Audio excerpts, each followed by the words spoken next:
Hello friends, welcome to Gyandhara crux analysis में। आज हम बात करने वाले हैं इंडिया यूरोपियन यूनियन की वर्चुअल समिट के बारे में।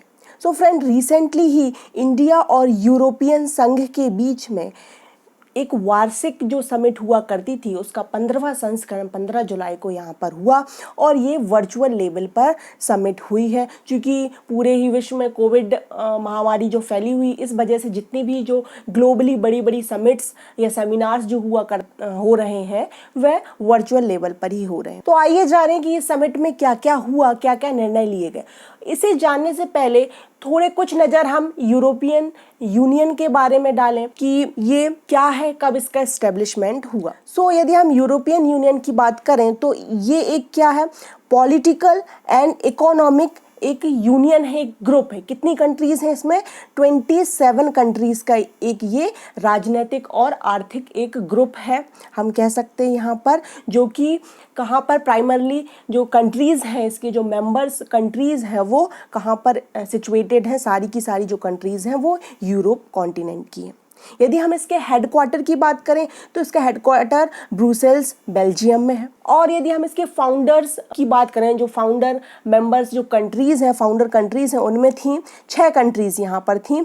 वो थी Germany, Italy, France, Netherland, Belgium and Luxembourg. यदि हम इसके फाउंडेड ईयर की बात करें, स्थापना वर्ष की बात करें, तो यदि हम ऑफिशियली देखें तो इसका जो स्थापना वर्ष वो माना जाता है 1 नवंबर 1993 माना जाता है। लेकिन इसके पहले भी यूरोप के कुछ देशों के ऐसे ग्रुप थे जिन्हें अलग अलग नामों से जाना गया। लेकिन ऑफिशियली यदि हम EU की बात करें, जो इसका एस्टेब्लिशमेंट ईयर है वो 1 नवंबर 1993 है। और कहाँ पर ये जब इसका एस्टेब्लिशमेंट हुआ था तो ये मैस्ट्रिच नीदरलैंड में इसका एस्टेब्लिशमेंट हुआ था। यदि हम EU की यूरोपियन यूनियन की मोटो की बात करें तो इसका जो मोटो है, मेन एम है, वो है यूनाइटेड इन डाइवर्सिटी, विविधता में एकता। यदि हम बात करें, यहाँ पर आप देख रहे हैं ये स्टार ब्लू कलर का जो एक फ्लैग बना हुआ है और इसमें स्टार्स हैं, तो ये फ्लैग जो है वो EU यूरोपियन यूनियन को ही प्रदर्शित यहाँ पर करता है, दर्शाता है। यदि हम यूरोपियन यूनियन की लैंग्वेजेस की बात करें तो यहाँ पर पर्टिकुलर कोई एक लैंग्वेज नहीं है जिसे ऑफिशियली दर्जा दिया गया। तो यहाँ पर जो ऑफिशियल जो वर्क होते हैं वो लगभग 24 यहाँ पर लैंग्वेज यूज़ की जाती हैं। यदि हम करेंसी की बात करें तो बेसिकली ये जो यूरोपियन यूनियन बना है वो करेंसी को लेकर ही ध्यान में रखकर बना है कि जितने भी ट्रेड्स होंगे यहाँ पर वो एक ही करेंसी में हो ताकि दिक्कत ना हो। तो यहाँ पर जो इसकी जो 27 सदस्य हैं, ठीक है, टोटल जो 27 जो इसके सदस्य हैं उनमें से जो 19 कंट्री हैं, 19 देश हैं, उनमें यूरो करेंसी यहाँ पर चलती है। तो इसलिए EU की यदि हम एक करेंसी की बात करें तो यहाँ पर यूरो करेंसी काम करती है। यदि हम इसका यूनियन संघ की यदि हम बात करें, यूरोपियन यूनियन की बात करें, तो इसका जो कॉन्स्टिट्यूशन है वो लिस्बन ट्रीटी के बाद 2009 में बनाया गया। कुछ रूल्स एंड रेगुलेशन यहाँ पर बनाए गए। वो किसके तहत बनाए गए? जब लिस्बन की एक ट्रीटी हुई थी उसके तहत यहाँ पर इसे बनाया गया। यदि हम इसकी कंट्रीज 27 कंट्रीज की बात करें तो 2000 यदि हम बात करें 2020 जनवरी 2020 तक इसमें कितनी कंट्रीज थी? 28 कंट्रीज थी। लेकिन 31 जनवरी 2020 के बाद से 1 फरवरी से इसमें जो कंट्रीज हुई वो 27 हुई। क्यों 27 हुई? क्योंकि इसमें से एक देश जो कि क्या था? ब्रिटेन। यहाँ पर आप देख पा रहे होंगे कि जो यूनाइटेड किंगडम है, UK है, उसका EU से, यूरोपियन यूनियन से क्या हो गया? ब्रेग्जिट हो गया, जिसे ब्रेग्जिट नाम दिया गया, एग्जिट हो गया। तो अब यहाँ पर इस यूनियन में टोटल यूरोप की 27 कंट्रीज बची हुई हैं, जिनमें आप देख सकते हैं हंगरी हो गया, लातविया हुआ, पुर्तगाल हुआ, डेनमार्क हुआ, इटली, पोलैंड, बेल्जियम, ऐसे यहाँ पर 27 देश हैं जो कि यूरोपियन संघ को यहाँ पर दर्शाते हैं। अब हम यहाँ पर बात करें मेन कि जो समिट हुई है उसमें क्या क्या निर्णय लिए गए हैं, तो इससे पहले हम जानें कि जो इंडिया और यूरोपियन यूनियन है उनकी जो स्ट्रेटेजिक पार्टनरशिप को लेकर भी यहाँ पर कई बातें की गई हैं।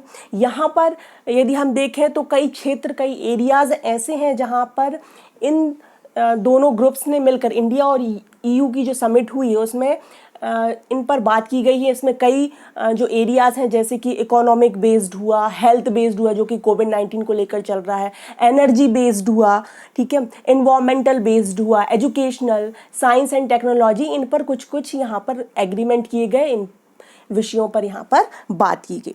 तो यदि हम स्ट्रेटेजिक पार्टनरशिप की बात करें इस समिट के तहत, तो एक 2025 का यहाँ पर एक पूरा रोड मैप तैयार किया गया। इस समिट के दौरान 5 सालों के लिए यूरोपियन संघ और भारत के लिए यहाँ पर एक दिशा निर्देश, एक रोड मैप तैयार किया गया।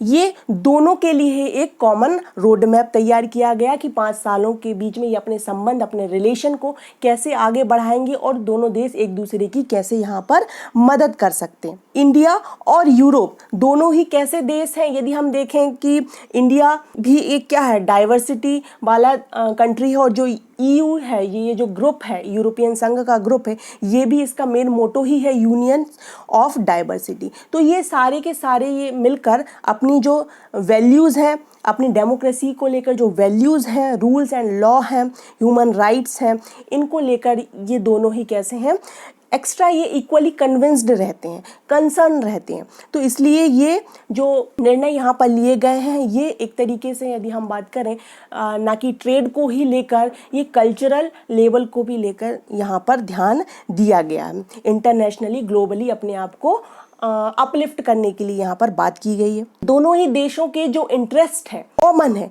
जिसमें चाहे वो सिक्योरिटी को लेकर हो, सुरक्षा को लेकर हो, प्रॉस्पेरिटी को लेकर हो, या सस्टेनेबल डेवलपमेंट को लेकर हो, दोनों ही जॉइंट रूप से कॉमन बेस में एक दूसरे की मदद करेंगे और अपने जो इंटरेस्ट हैं, चाहे सिक्योरिटी को लेकर हो अपने देशों की, ठीक है, चाहे डेवलपमेंट को लेकर हो, ट्रेड को लेकर है, तो दोनों मिले जुले रूप से आपसी सहयोग से यहाँ पर काम करेंगे और अपने आप को ग्लोबली यहाँ पर स्टेबल करेंगे। यदि हम यहाँ पर बात करें कि इस समिट का मेन मोटो जो था वो एक्चुअली में ट्रेड को लेकर था, ठीक है, तो व्यापार को लेकर भी यहाँ पर कुछ एक्ट बनाए गए, पैक्ट यहाँ पर कुछ प्रदर्शित किए गए, जिसमें कि इंडिया और जो यूरोपियन संघ है, इन दोनों के बीच में एक हाई लेवल ट्रेड डायलॉग हुआ, और जो आगे की प्रोग्रेस, जो प्रोग्रेसिव इसकी जो प्रोसीजर है दोनों देशों की, दोनों ग्रुप्स की, यहाँ पर बैलेंस करने के लिए, एम्बिशियस बनाने के लिए और म्यूचुअली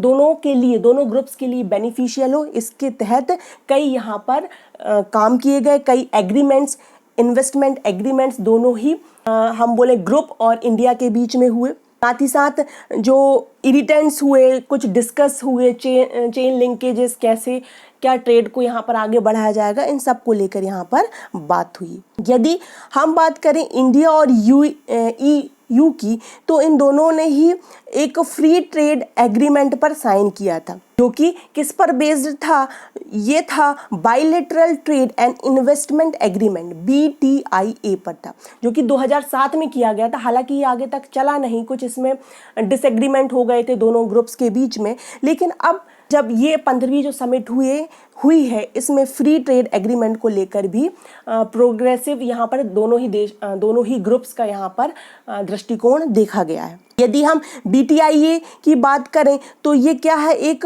एनकम्पास ट्रेड है, एनकम्पास ट्रेड जो कि क्या है, गुड्स, सर्विसेज और इन्वेस्टमेंट्स को लेकर यहाँ पर दिया जाता है। यदि हम बात करें 2013 की, तो ये जो BTIA है, ये इसमें क्या हुआ, काम कुछ रुक गया, डिसएग्रीमेंट हो गए दोनों ही ग्रुप्स के बीच में, जिससे कि क्या हुआ, मार्केट की एक्सेस और जो मूवमेंट था प्रोफेशनल का, यहाँ पर कुछ समय के लिए रुक गया। तो अब जो ये समिट हुई है, इसमें अब इसे बहाल कर दिया गया है और आगे की यहाँ पर रणनीति तैयार की गई। यदि हम बात करें इंडिया और यूरोपियन संघ के रिलेशन के बारे में, ट्रेड रिलेशन के बारे में यदि बेसिकली यहाँ पर बात की जाए, तो जो यूरोपियन संघ है, ठीक है, यूरोपियन यूनियन है, वो इंडिया का लार्जेस्ट ट्रेडिंग पार्टनर है। कैसा है, largest trading collective trading block, यदि हम कहें तो ज़्यादा सही रहेगा, ये है। यदि हम कंट्री वाइज देखें तो USA सबसे बड़ा है, लेकिन यदि हम किसी एक ग्रुप वाइज देखें, कंट्रीज़ के जो ग्रुप हैं, तो उसमें जो यूरोपियन संघ है वो अपना नंबर 1 स्थान यहाँ पर रखता है। यदि हम बात करें कि कितना ट्रेड यहाँ पर होता है, तो दोनों देशों के इंपोर्ट और एक्सपोर्ट को मिलाकर यदि हम देखें तो मोर देन 80 बिलियन यूरो यहाँ पर ट्रेड होता है दोनों ही ग्रुप्स के बीच में। यदि हम बात करें कि जो यूरोपियन यूनियन है, वो जो फॉरेन डायरेक्ट इन्वेस्टमेंट है इंडिया के लिए, वो सबसे ज़्यादा यहाँ पर इन्वेस्ट करता है इंडिया के लिए। और साथ ही साथ यदि हम इंडिया का इन्वेस्टमेंट देखें, यदि इंडिया का इन्वेस्टमेंट देखें यूरोपियन देशों में, तो लगभग यहाँ पर कितना है, 50 बिलियन यूरो जो इंडिया है वो इन्वेस्ट करती है यूरोपीय देशों में, जो यूरोपियन संघ के जो देश हैं। साथ ही साथ यदि हम बात करें कुछ और ट्रेड्स, यदि हम यहाँ पर फॉलो करें, स्टैटिक्स देखें, तो जो इंडिया है वो 4th नंबर पर आती है EU में, मतलब कि यूरोपियन संघ में अपना जो क्या सर्विस एक्सपर्टीज़ यहाँ पर प्रोवाइड करती है 4th नंबर पर।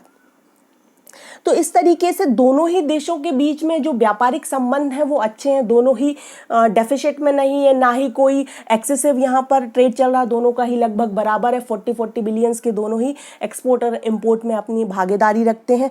तो इस तरीके से ये एक बड़ा फैसला यहाँ पर होगा यदि ट्रेड को लेकर कुछ यहाँ पर फ्री ट्रेड एग्रीमेंट यहाँ पर बनाए गए हैं तो।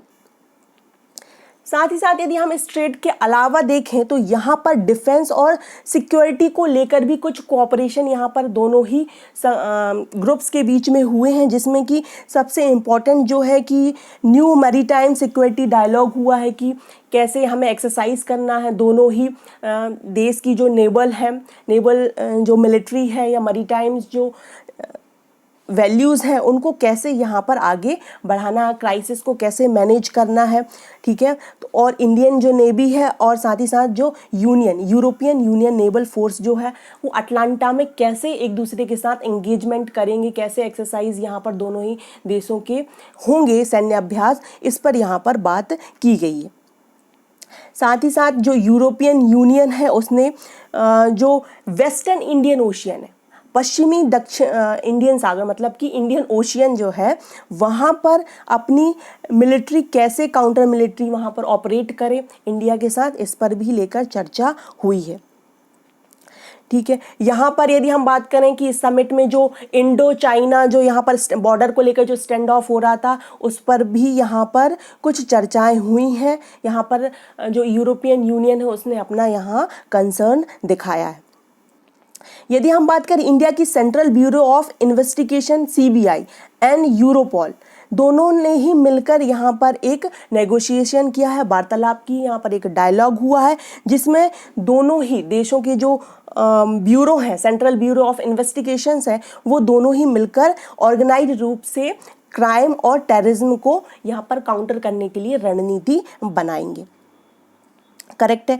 अब यहाँ पर एंटी टेररिज्म को लेकर भी दोनों ही संघों के बीच में यहाँ पर बात हुई है। आगे चलकर ये कैसा डिस्कशन इसके बारे में होगा, कैसे हम काउंटर कर सकें टेररिज्म को, इसको लेकर भी यहाँ पर फिगर आउट किया गया।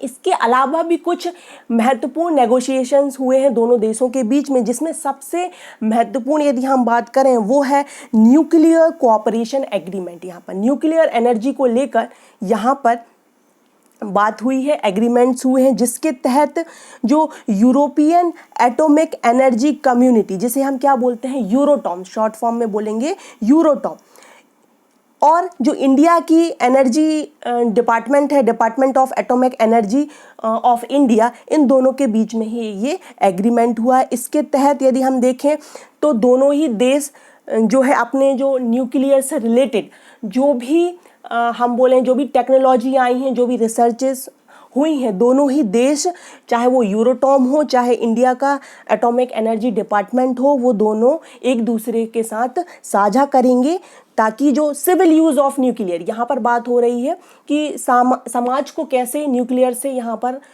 दर्शाया जाए, तो सिविल यूज़ ऑफ, ना कि न्यूक्लियर वेपन को लेकर यहाँ पर। तो यहाँ पर जो बातचीत हुई है वो सिविल यूज़ ऑफ न्यूक्लियर को लेकर दोनों के ही बीच में हुई है। साथ ही साथ यहाँ पर ये भी कहा गया है कि जो ITR प्रोजेक्ट है, ठीक है, वो भी किस तरीके से काम कर रहा है, वो भी यहाँ पर दोनों देश एक दूसरे के साथ साझा करेंगे। ITR यहाँ पर बोला तो means international thermo nuclear experimental reactor. तो इस जो कि क्या है 6-7 देश यहाँ पर मिलकर इसमें इन्वेस्ट कर रहे हैं, इस पर काम कर रहे हैं, इस थर्मो न्यूक्लियर पर। तो जो भी इसमें प्रोग्रेस होगी तो भारत भी उसमें साझेदार रहेगा, उसके साथ भी जो भी रिसर्च एक्सचेंजेस हुई हैं उनमें यहाँ पर भारत की भागीदारी होगी।